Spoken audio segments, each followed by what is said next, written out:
Tes, halo, Assalamualaikum, halo, Waalaikumsalam, Pak. PPT-nya sudah kelihatan tuh di layar komputer Anda. Sudah, Pak. Oh, pesertanya ini berapa orang? 9, 17 ya? 17 itu berapa ini? 18. 20. 20 berarti 18 ya? Soalnya ada tambahan saya sama Mas Rulo. Ada ini ya? Ada 18 ya? Betul ya? Iya, Pak. Berarti untuk kelas pemeriksaan pajak atau audit pajak ini hanya satu kelas ini saja ya. Kelas lain, adakah kelas lain? Halo? Apakah ada kelas lain selain kelas ini? Hanya satu kelas aja, Pak. Kelas Nah, konsentrasi pajak ini aja. oh cuma ini aja ya. Wah, berarti yang masuk apa penjurusan ya atau konsentrasi pajak berarti ini ya termasuk termasuk mahasiswa yang ya, bernyali tinggi ya. Kenapa bernyali tinggi istilahnya? Karena apa ya? Kebanyakan mahasiswa itu ngambil jurusan perpajakan itu pada takut nggak dapat bahan untuk buat skripsi, mungkin takut kesulitan belajar, ya, takut apa nggak ngerti. Padahal ya kita seorang misalkan Anda sudah lulus menjadi sarjana akuntansi, terus Anda mempunyai kelebihan pengetahuan di bidang perpajakan. Wah, itu sangat sangat dicari oleh banyak perusahaan loh itu, sangat dicari oleh banyak perusahaan. Kenapa saya berani dan bisa ngomong begini ya? Karena saya mengalami sendiri pada saat dulu saya baru lulus dari S1 akuntansi, terus ngelamar kerja padahal itu di tahun 92 kalau nggak salah, di tahun 92. Pada saat saya ngelamar kerja ditanya oleh perusahaan, Anda bisa jurnal, oh bisa, jurnal akuntansi bisa, jurnal transaksi bisa, jurnal apa aja bisa. Terus ditanya saya jurnal pajak, terkait dengan pajak, nggak bisa. Terus disuruh ngitung rekonsiliasi fiskal pada saat itu, saya nggak bisa. Akhirnya apa? Akhirnya saya nggak diterima, ditolak. Padahal gajinya lumayan pada saat tahun 1992 waktu itu, lumayan gajinya. Gitu. Padahal sudah ditawar gaji 4 juta atau 5 juta waktu itu kan sudah nilainya nilai uang pada saat itu sebesar itu ya sangat sangat tinggi sekali. Kalau sekarang bisa 20 juta lebih, bisa bisa 30-an kalau sekarang. Nah, nggak bisa itu saya ditanya itu nggak bisa. Nah, kebetulan 92 itu saya sudah ada pengalaman 2 tahun atau 3 tahun di kantor akuntan pada saat itu. Tapi nggak ngerti pajak saya. Pada saat tes ya itu nggak diterima karena nggak bisa pajak. Nah di situ 92 perusahaan-perusahaan yang ada di Indonesia ini terutama di Jakarta waktu itu sudah sangat membutuhkan seorang sarjana akuntansi yang ngerti pajak, yang pintar pajak. Nah, maka dari itu Anda tidak salah untuk memilih konsentrasi pajak. Karena apa? Karena apa kalau takut? Nanti pada saat membuat skripsi, saya takut ini, kalau ngambil pajak takut kesulitan bahan. Padahal skripsi itu pada saat kita ngelamar di dunia kerja itu nggak ditanya skripsi itu apa, judulnya apa, apalagi isinya nggak ditanya. Yang penting Anda itu bisa mengaplikasikan ilmu, terutama ilmu akuntansi dan perpajakan. Nah, itu. Jadi antara akuntansi dengan pajak itu tidak bisa terpisahkan, tidak bisa terpisahkan. Karena apa tidak bisa terpisahkan? Karena pajak yang ada di Indonesia ini ya mengacu kepada standar akuntansi komersial. yaitu standar akuntansi keuangan. Jadi di Indonesia ini standar akuntansi khusus pajak nggak ada nih, nggak punya standar akuntansinya nggak ada. Gitu. Kenapa Pak kok ada mata kuliah akuntansi perpajakan nanti? Itu karena apa? Karena ya ini pajak disinkronisasi dengan akuntansi. Padahal pajak itu sendiri nggak punya standar akuntansi keuangannya. Yang mana karena tidak mempunyai standar tersendiri dari segi akuntansi pajaknya itu, maka tetap mengikuti standar akuntansi keuangan. Ya. Namun demikian, ya, karena adanya perbedaan antara standar akuntansi komersial dengan peraturan perpajakan, maka dibuatlah ketentuan atau aturan di dalam akuntansi, yaitu adanya rekonsiliasi fiskal. Dalam hal ini akuntansi pajak adanya rekonsiliasi fiskal, yang mana diadakannya rekonsiliasi fiskal itu karena apa? Karena untuk menjembatani perbedaan ketentuan standar akuntansi keuangan secara komersial dengan ketentuan perpajakan. Ya, dengan adanya perbedaan itu maka dibagi dua perbedaan, yaitu perbedaan temporer dan perbedaan permanen. Nah, nanti Anda pada saat belajar pajak itu sudah menguasai apa yang dimaksud dengan rekonsiliasi fiskal terhadap perbedaan permanen maupun perbedaan temporer. Yaitu istilah istilah umumnya di dalam akuntansi pajak itu istilahnya beda waktu dan beda tetap. Ya. Yang mana yang dimaksud dengan beda waktu ya, yaitu perbedaan ketentuan standar akuntansi keuangan secara komersil dengan perbedaan peraturan perpajakan selamanya akan berbeda. Selamanya akan berbeda. Dan sebaliknya, perbedaan temporer itu yaitu perbedaan yang diakibatkan oleh ketentuan standar akuntansi keuangan dengan peraturan perpajakan. Perbedaannya itu dalam periode tertentu, bisa 1 tahun, bisa 2 tahun, bisa 3 tahun, bisa sampai 5 tahun, yang mana pada saat tahun terakhir itu akan akan mencapai titik nol sampai.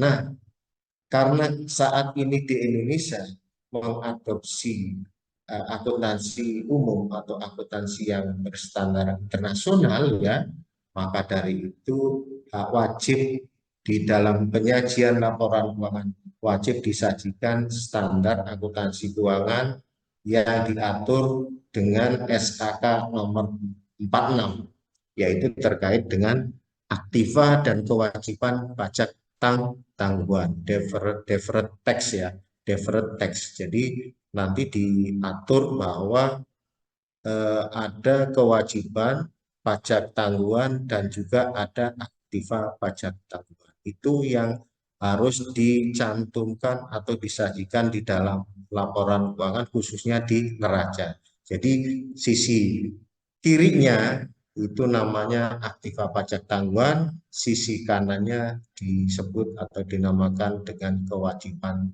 pajak tanggungan. Nah, untuk di rugi laba sebagai pembalance dari neraca tadi sebagai aktiva dan sebagai kewajiban, maka akan ada di akun rugi laba yang disebut dengan penghasilan pajak tanggungan dan beban pajak tanggungan. Nanti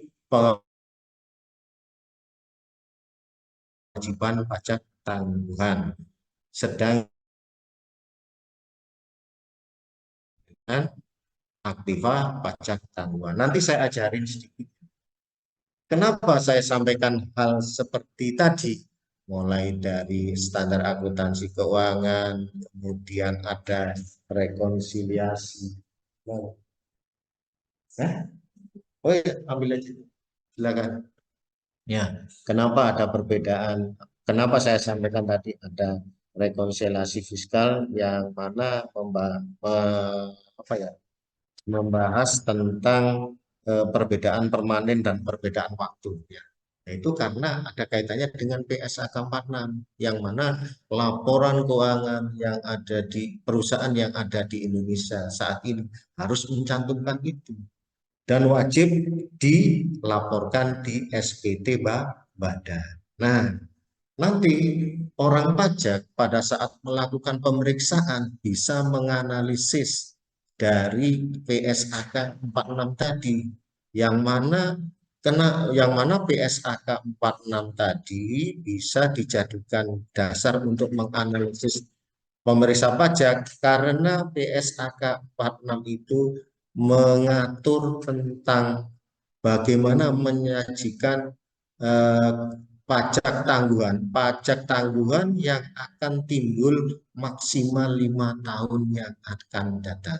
Demikian juga kewajiban pajak tangguhan itu mengatur tentang berapa besar kewajiban pajak yang akan dibayar pada saat 5 tahun yang akan datang. Nah, disitulah ya PSAK 46 tentang kewajiban dan tentang aktiva pajak tangguhan bisa dijadikan dasar untuk menganalisis potensi pajak yang akan datang, terutama terkait dengan beda temporernya, temporer atau beda waktu, yang mana beda waktu itulah yang dijadikan dasar perhitungan pajak tanggungan dalam hal ini PSAK 46. Nanti saya ajari bagaimana cara memeriksanya terhadap kas, bank, kemudian potensi pajak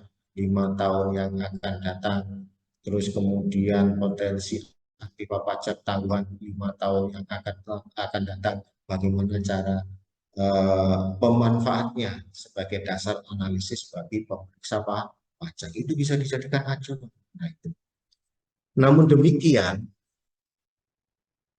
penyajian atas PSAK 46 pajak tanggungan tadi tergantung dari perusahaan itu menggunakan standar akuntansinya yang bagaimana. Ya, kalau standar akuntansinya etap itu boleh menggunakan, boleh tidak. Tapi kalau perusahaan itu menggunakan standar akuntansi umum atau standar akuntansi internasional atau IFRS, itu wajib menghitung pajak tanggungan. Nah, seperti itu. Nah, sekarang kita itu sekedar pengantar ya, pengantar dari saya, kira-kira apa yang akan saya sampaikan sampai pertemuan terakhir tadi ya seperti itu kira-kira gitu ya. Nah, ini kita menginjak ke materi untuk pemeriksaan pajak yang mana pada pertemuan pertama ini saya sampaikan tentang materi pemeriksaan pajak dari segi pengantarnya dulu ya. Pengantarnya dulu yang mana pengantar ini mudah-mudahan akan dijadikan kemudahan untuk memahami dan menerima materi selanjutnya sesuai dengan RPS yang akan saya sampaikan di kelas ini. Baik, untuk membahas lebih lanjut akan saya kasih pertanyaan biasa. Biasa kalau saya di kelas saya inginnya itu mahasiswa saya itu keinginan saya dapat nilai itu pas semua kalau bisa minimal tuh kalau bisa ya paling jeleknya itu amin. Maka dari itu kalau saya mengajar seperti biasa pasti saya kasih pertanyaan ya, yang mana pertanyaan itu harus Anda jawab. Siapa yang kira berkenan menjawab silakan sebutkan nama dan NIM-nya ya, silakan dijawab. Misalkan nggak bisa jawab ya nggak masalah, syukur-syukur bisa jawab, nanti akan kita nilai, yang mana nilainya itu akan bisa membantu apabila ujian UTS maupun ujian UAS Anda itu bila jatuh bisa dibantu dengan jawab pertanyaan yang saya sampaikan di pelajaran di kelas ini. Sekarang pertanyaan pertama, sebutkan sistem pemungutan pajak di Indonesia itu ada bagaimana sistem sebutkan dan bagaimana sistem pemungutan pajak yang ada di Indonesia saat ini. Silakan. Nah, bila ada yang bisa jawab, sebut nama dan NIM-nya ya. Silakan. Izin jawab, Bagaimana dan sebutkan sistem pemungutan pajak di Indonesia. Silakan. izin jawab Pak. Ya, silakan. Namanya siapa? Saya Rikopta Firmansyah Pak. Sebentar. NIM-nya dua. Nasrullah, monitor. Dul. Iya, aman. Nah, dicatat dulu ya. Iya. Nama dan NIM-nya. Oh iya, suara saya menggema nggak? Halo? Ya Pak. Enggak, Ya, Pak. Aman, Pak. aman ya. Aman. Soalnya Iya, Pak. di sini menggema dan aslinya nggak dingin, lebih kepanasan. Oke, nggak apa-apa. Silakan dilanjut. Siapa barusan? Silakan. Baik Pak, saya Rikopta Firmansyah. Ya, Eh, Kalau dari yang saya baca-baca Pak, itu sih ya, ada tiga jenis sistem pemungutan pajak ya Pak. Yang ya, pertama itu ada self assessment system, terus kedua itu ada official assessment system, dan yang ketiga itu ada withholding assessment system. Nah, kalau ya. yang self assessment system itu kayak membebankan penentuan besaran pajak terutama tuh eh, dibayar ya perlu dibayarnya tuh gimana ya? Itu tuh pajak yang wajib dibayarkan sama diri sendiri gitu, Pak. Itu misalnya kayak kita tuh kayak harus wajib memperhitungkan, terus membayar dan melaporkan pajak ke ya terus kita datang ke kantor pelayanan pajaknya gitu. Terus Oke. kalau yang dari official assessment system itu kayak sistem pemungutan pajak yang membebankan wewenang untuk menentukan besarnya pajak terutang kepada petugas pajak sebagai pemungut pajak gitu, Pak. Oke. Terus kalau Satu. yang withholding system itu kayak sistem pemungutan pajak ini pihak ketiga memiliki wewenang dalam menentukan berapa besaran pajak yang harus dibayar oleh wajib pajak. Contohnya itu kayak pemotongan penghasilan karyawan yang dilakukan bendahara kantor gitu, Pak. Yang saya tahu sih kayak gitu, Pak. Baik. Ada yang tidak setuju dengan jawaban teman Anda barusan. Silakan kalau ada yang tidak setuju.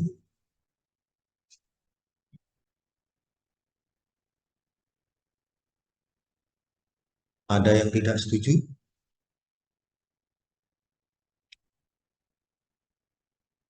Berarti setuju semua ya. Baik, kita lihat jawabannya itu benar enggak ya. Nah, sistem perpajakan di Indonesia ada tiga ya, benar apa yang disampaikan oleh rekan Anda barusan, yaitu self-assessment system, yaitu membebankan besaran pajak yang harus, oh, enggak, ya, saya ulangi, ada tiga sistem pemungutan pajak di Indonesia. Pertama yaitu self-assessment system, membebankan besaran pajak yang harus dibayar oleh wajib pajak yang bersangkutan secara mandiri. Jadi benar apa yang disampaikan rekan Anda itu.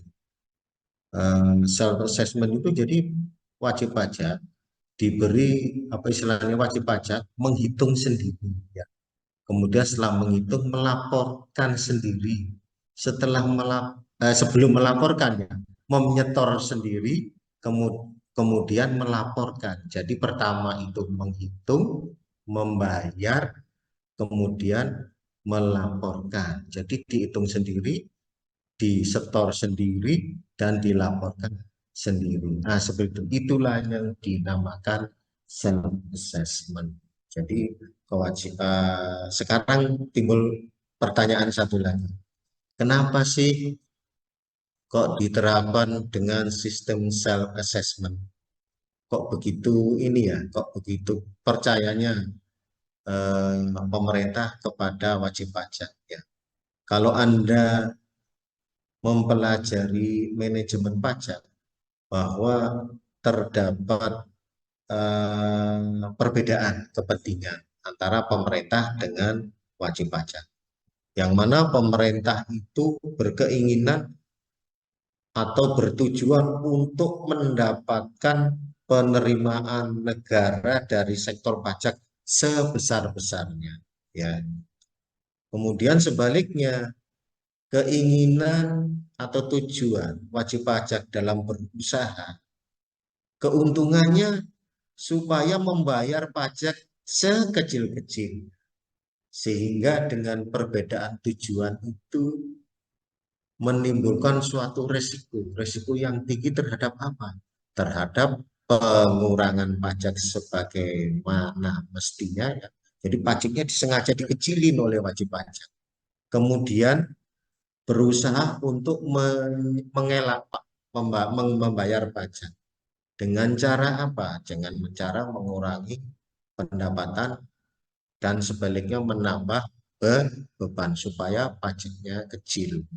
Nah, kemudian yang terakhir yang biasa terjadi adalah apa ya istilahnya memanipulasi, memanipulasi dokumen yang terkait dengan pendapatan maupun biaya. Nah, dengan adanya keinginan dari wajib pajak itu suatu sifat manusiawi, di mana sifat kemanusiawiannya itu memang sudah terbawa sejak lahir. Setiap manusia pasti punya rasa yang apa ya, yang pelit, punya rasa pelit, yang mana pelit itu kalau suruh maksudnya pelit itu kalau suruh bayar pajak itu sayang-sayang. Ngapain sih bayar pajak ya kan?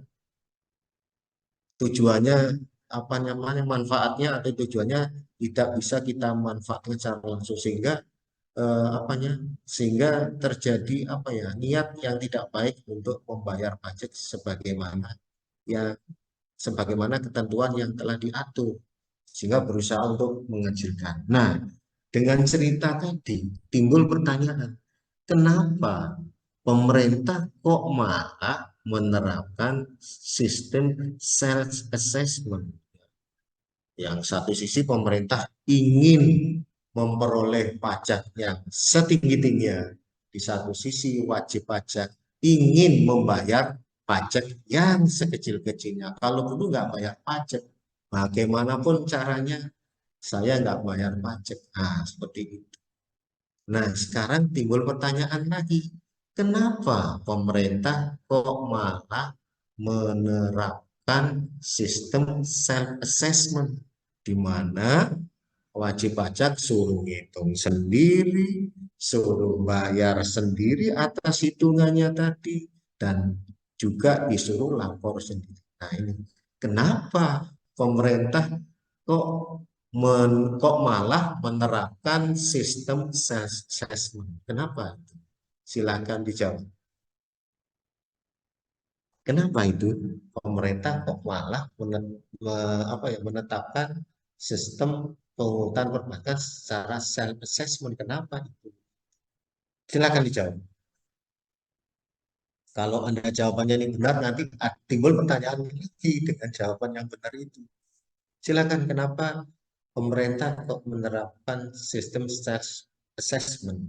Padahal pemerintah itu ingin memungut pajak yang sebesar-besarnya, sedangkan wajib pajak ingin membayar pajak yang sekecil-kecilnya, bahkan kalau perlu nihil, tidak bayar sama sekali.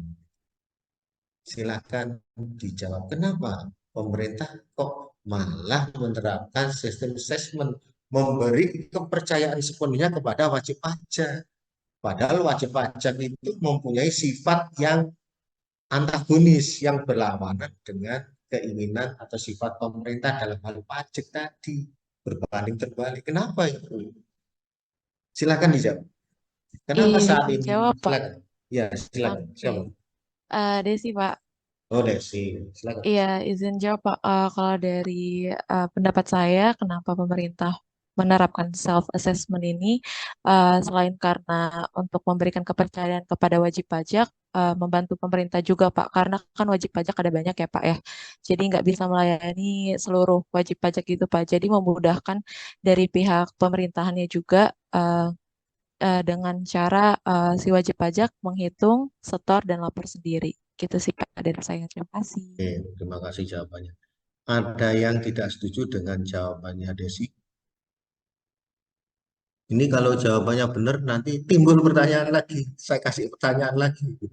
Pertanyaan yang lebih gampang lagi. Silakan dijawab. Izin Bagi, nambahin juga sih Pak. ya silakan. Namanya siapa? Eh, Riko Pak.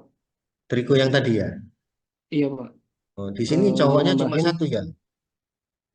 ada 3 Pak. Oh, ada 3. Kalau cuma Triko aja saya bilang paling ganteng kamu. Bilang gitu, karena yang lain perempuan kan. Kalau ada 3 cowok berarti ya lihat dulu yang 2 bagaimana kan gitu. Bercanda, ini cuma bercanda. Silakan dijawab, Baik Bapak. Triko. Ya, Mungkin kalau menurut pendapat saya juga, selain yang tadi kata Desi itu memudahkan pemerintahan juga, ya, kan ke wajib pajak itu kan kayak misalnya tentang PPN aja gitu ya Pak, pasal 21 itu kan kayak apa namanya, gaji orang itu kan kayak beda-beda gitu Pak. Jadi mungkin kalau misalnya kita yang hitung sendiri juga jadi kayak ngegampangin pemerintahnya juga gitu kan Pak. Terus juga apa namanya, kalau misalnya pemerintah ngitung semua kan kayak susah juga dia, sedangkan gaji gaji dari orang-orang itu kan yang wajib pajak juga kan beda-beda gitu sih Pak. Menurut saya sih gitu Pak. berarti menambahkan jawabannya Desi ya. Oke, kita tampung dulu jawabannya. Bagi yang tidak setuju silakan. Bagi yang tidak setuju silakan dengan jawaban Desi tadi. Silakan yang 2 cowok, salah satu dari 2 cowok, Pak, silakan. Oh ya boleh, silakan. Wah, silakan. saya Rizky dengan NPM 025.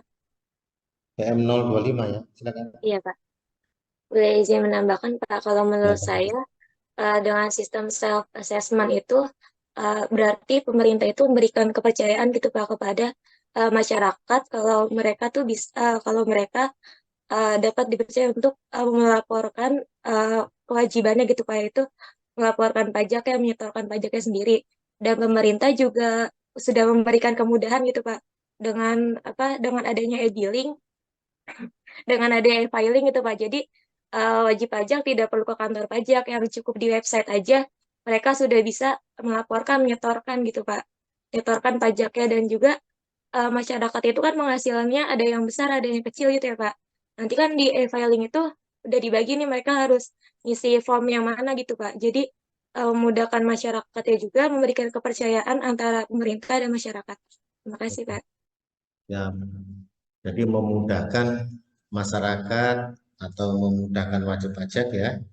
Masyarakat atau wajib pajak bisa mudah ya. Kemudian memberi kepercayaan kepada wajib pajak atau masyarakat.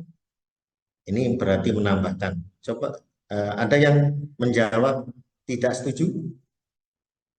Berarti kalau nggak ada yang jawab tidak setuju, berarti intinya setuju ya, pada setuju semua ya yang belum jawab. Oke, pada intinya jawabannya benar ya.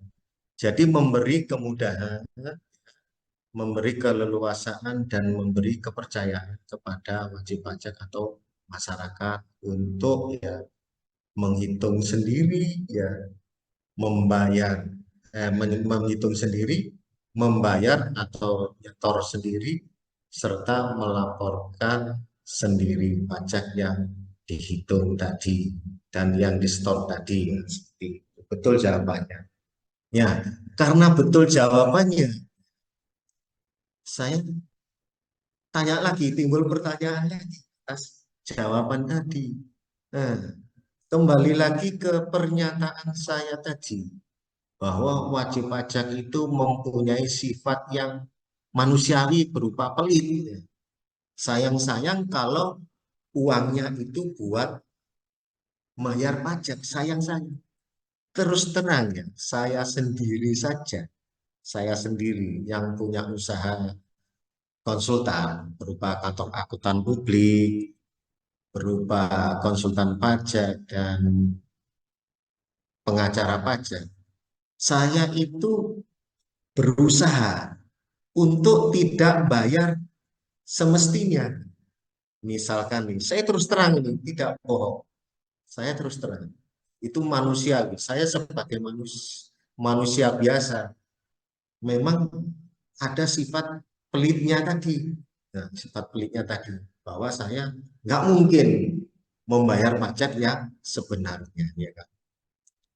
Misalkan saya itu sering terjadi, terus terang aja, saya misalkan kantor saya itu setahun harus bayar pajak misalkan Rp100 misalkan.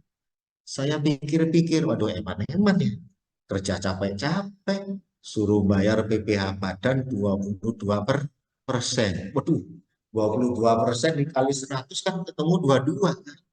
Jadi penghasilan saya akan berkurang tinggal 78 rupiah. Wah, sayang saya. Ngapain buat bayar pajak sebesar itu? Lebih baik saya kurangi. Nah, namun demikian, karena saya sebagai orang yang istilahnya bergelut di profesi pajak dan bergelut di bidang angkutan publik, tidak serta-merta mengurangi begitu saja.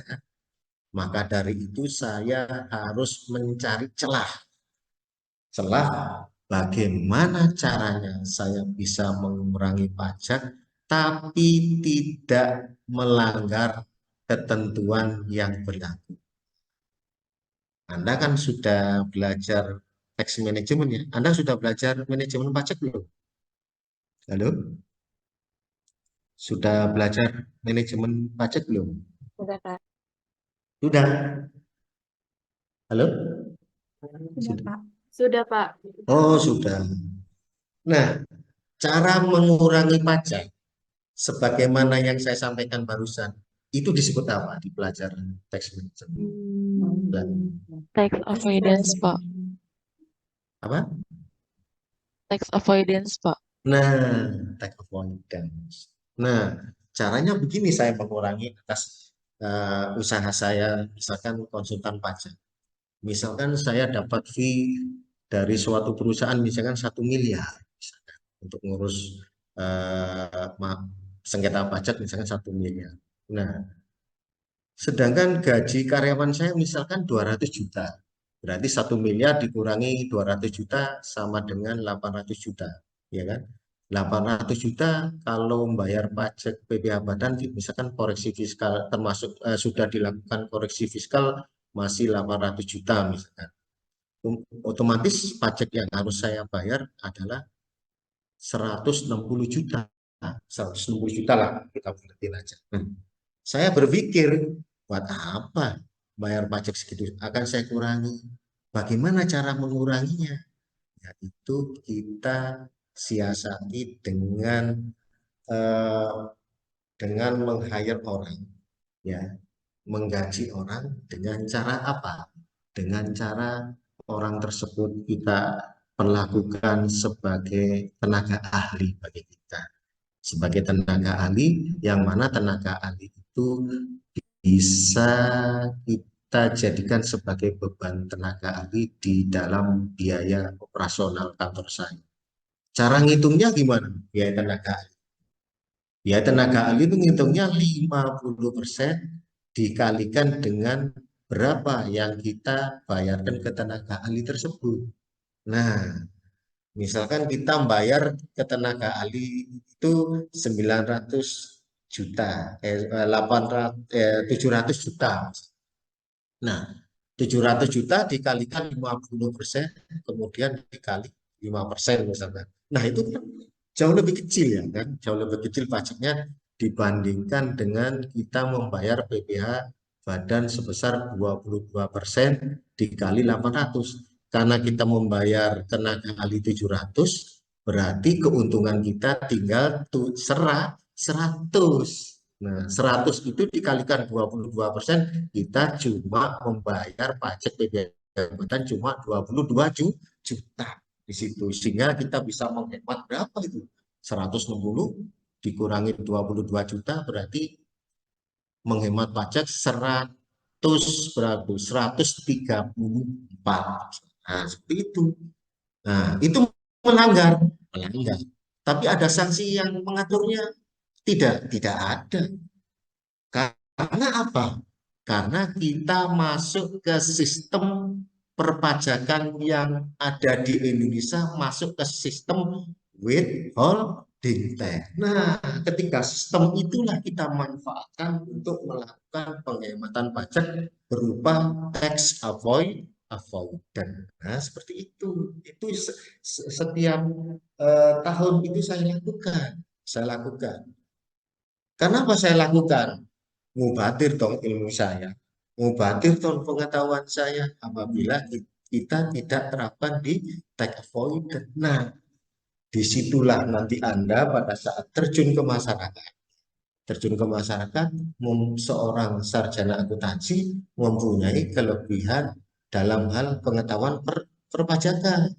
Disitulah mahalnya, sehingga Anda bisa dimanfaatkan oleh perusahaan tempat Anda kerja untuk melakukan tax planning, bagaimana cara menghemat pajak, ya. Bagaimana di dalam laporan keuangan tersebut, di dalam laporan keuangan perusahaan tempat Anda kerja, bagaimana aktiva pajak tahuannya itu bisa tinggi, ya, sehingga bisa memperbaiki performa dari laporan keuangan. Bagaimana cara memperbesar penghasilan pajak tangguhan, yang penghasilan pajak tangguhan atas PSK 46 itu bagaimana caranya. Nah, itu diperlukan ahli di bidang pajak. Perusahaan itu memerlukan ahli di bidang pajak. Orang yang bisa menghitung hal yang semacam itu apabila mempunyai kelebihan pengetahuan di bidang pajak. Nah, di situ mahalnya seorang sarjana akuntansi apabila nanti terjun di masyarakat, terjun suatu perusahaan. Nah, seperti itu. Nah, kebetulan saya akan bercerita, dulu pernah saya mengaudit suatu perusahaan yang bergerak di bidang perbankan. Tidak saya sebutkan banknya. Pada saat saya audit, perusahaan tersebut itu akan diakuisisi oleh perusahaan lain. Dalam hal ini bank lain akan diambil alih bank lain, di mana bank yang mengakuisisi tersebut menginginkan bahwa aktiva pajak tangguhannya dan NPL-nya itu bagus, non performing loan-nya itu bagus, kemudian keuntungannya bagus. Bagaimana caranya? Nah, itu ada dari segi PSAK 646 itu ada ininya, ada tax planning-nya, di mana cara untuk menaikkan aktiva pajak tangguhan itu bisa dilihat dari dari perbedaan temporer dan kerugian fiskalnya, yang mana pada saat itu saya memanfaatkan kerugian fiskal, yang mana kerugian fiskal itu bisa dimanfaatkan untuk menambah aset pajak tangguhan. Nah, di situ itu saya manfaatkan, sehingga PSAK 46-nya dari segi aktiva pajak tangguhan naik, ya, naik. Kemudian penghasilannya juga naik. Kemudian saya juga menyarankan ke bank tersebut memanfaatkan ketentuan atau peraturan Bank Indonesia pada saat itu, ya, yang mana ada ketentuan yang mengatur tentang biaya operasional dapat ditangguhkan pada saat perbankan tersebut ikut program penyehatan bank. Pada saat saya audit itu ada ketentuan BI Bank Indonesia yang menyatakan bahwa ada program penyehatan bank, dan apabila bank tersebut akan diambil alih atau dibeli oleh bank lain. Nah, di situ ada beberapa beban operasional yang bisa ditangguhkan, yang mana yang dimaksud di beban ditangguhkan itu adalah biaya-biaya operasional yang terkait dengan pinjaman yang diberikan kepada nasabah itu bisa diakui sebagai aset beban tangguhan. Nah, di situ akhirnya saya koreksi ke beban tangguhan, beban operasional tangguhan, yang tadinya diakui sebagai biaya operasional sebagai pengurang pendapatan, maka karena ditangguhkan sehingga pindah atau direklasifikasi ke aset. Sehingga bank tersebut seharusnya rugi malah jadi untung karena memanfaatkan ketentuan yang ada di Bank Indonesia terkait dengan penyihatan perbankan dan bila bank tersebut akan diakuisisi oleh perusahaan lain. Nah, seperti itu. Nah, itulah hikmah atau manfaat dari seorang akuntansi yang ngerti pajak juga dan juga ngerti tentang ketentuan atau peraturan lainnya. Sehingga kita timbul inisiatif bagaimana cara untuk memperbaiki performa dari laporan keuangan dan juga kita bisa timbul ide untuk menghemat pajak tapi secara legal, bukan secara non legal. Nah, kalau secara non legal itu akan berisiko tinggi ke arah pidana pajak, sanksinya akan lebih tinggi yaitu kalau dulu itu bisa 400%, sekarang kalau nggak salah 300%. Nah, seperti itu. Maka dari itu kita kalau melakukan penghematan pajak itu harus secara legal atau tax avoidance. Nah, sekarang satu pertanyaan lagi. Bagaimana untuk mengatasi kecurangan atas wajib pajak yang menyelundupkan pajak? Sebentar, ini habis waktu saya mau habis sebentar.